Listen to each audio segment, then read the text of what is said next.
धर्मक्षेत्रे कुरुक्षेत्रे संवेता युयुत्स्वः मामकाः पांडवाश्च किं कुर्वत् संजय। 1 अनुवाद। धृतराष्ट्र ने कहा, हे संजय, धर्म भूमि कुरुक्षेत्र में युद्ध की इच्छा से एकत्र हुए मेरे तथा पांडु के पुत्रों ने क्या किया। तात्पर्य: भगवद गीता एक बहुकथित आस्तिक विज्ञान है जो गीता महात्म्य में सार रूप में दिया हुआ है। इसमें यह उल्लेख है कि मनुष्य को चाहिए कि वह श्री कृष्ण के भक्त की सहायता से सवीक्षण करते हुए भगवद गीता का अध्ययन करे और स्वार्थ प्रेरित व्याख्याओं के बिना उसे समझने का प्रयास करे। अर्जुन ने जिस प्रकार से साक्षात भगवान कृष्ण गीता सुनी और उसका उपदेश ग्रहण किया, इस प्रकार की स्पष्ट अनुभूति का उदाहरण भगवद गीता में ही है। यदि उसी गुरु परंपरा से निजी स्वार्थ से प्रेरित हुए बिना किसी को भगवद गीता समझने का सौभाग्य प्राप्त हो तो वह समस्त वैदिक ज्ञान तथा विश्व के समस्त शास्त्रों के अध्ययन को पीछे छोड़ देता है। पाठक को भगवद गीता में न केवल अन्य शास्त्रों की सारी बातें मिलेंगी अपितु ऐसी बातें भी मिलेंगी जो अन्यत्र कहीं उपलब्ध नहीं है। यही गीता का विशिष्ट मानदंड है। स्वयं भगवान श्री कृष्ण द्वारा साक्षात उच्चरित होने के कारण ये पूर्ण आस्तिक विज्ञान है। महाभारत में वर्णित धृतराष्ट्र तथा संजय की वार्ताएं इस महान दर्शन के मूल सिद्धांत का कार्य करती हैं। माना जाता है कि इस दर्शन की प्रस्तुति कुरुक्षेत्र के युद्ध स्थल में हुई, जो वैदिक युग से पवित्र तीर्थ स्थल रहा है।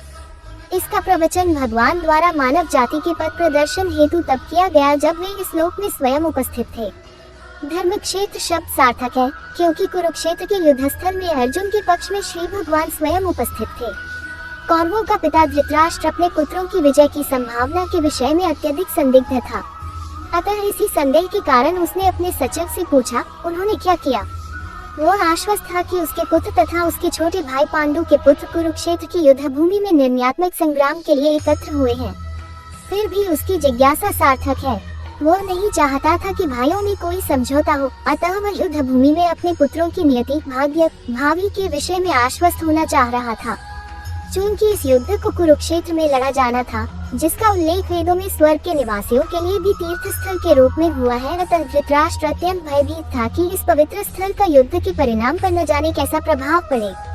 उसे भली भांति ज्ञात था कि इसका प्रभाव अर्जुन तथा पांडु के अन्य पुत्रों पर अत्यंत अनुकूल पड़ेगा, क्योंकि स्वभाव से वे सभी पुण्यात्मा थे। संजय श्री व्यास का शिष्य था, अतः उनकी कृपा से संजय धृतराष्ट्र के कक्ष में बैठे बैठे कुरुक्षेत्र के युद्ध स्थल का दर्शन कर सकता था।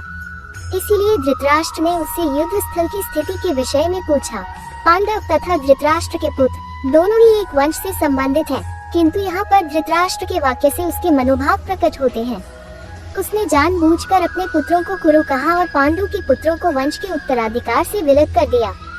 इस तरह पांडु के पुत्रों अर्थात अपने भतीजों के साथ धृतराष्ट्र की विशिष्ट मन स्थिति समझी जा सकती है। जिस प्रकार धान के खेत से अवांछित पौधों को उखाड़ दिया जाता है, उसी प्रकार इस कथा के आरंभ से ही ऐसी आशा की जाती है कि जहां धर्म के पिता श्री कृष्ण उपस्थित हो, वहां कुरुक्षेत्र रूपी खेत में दुर्योधन आदि धृतराष्ट्र के पुत्र रूपी अवांछित पौधों को समूल नष्ट करके युधिष्ठिर आदि नितांत धार्मिक पुरुषों की स्थापना की जाएगी।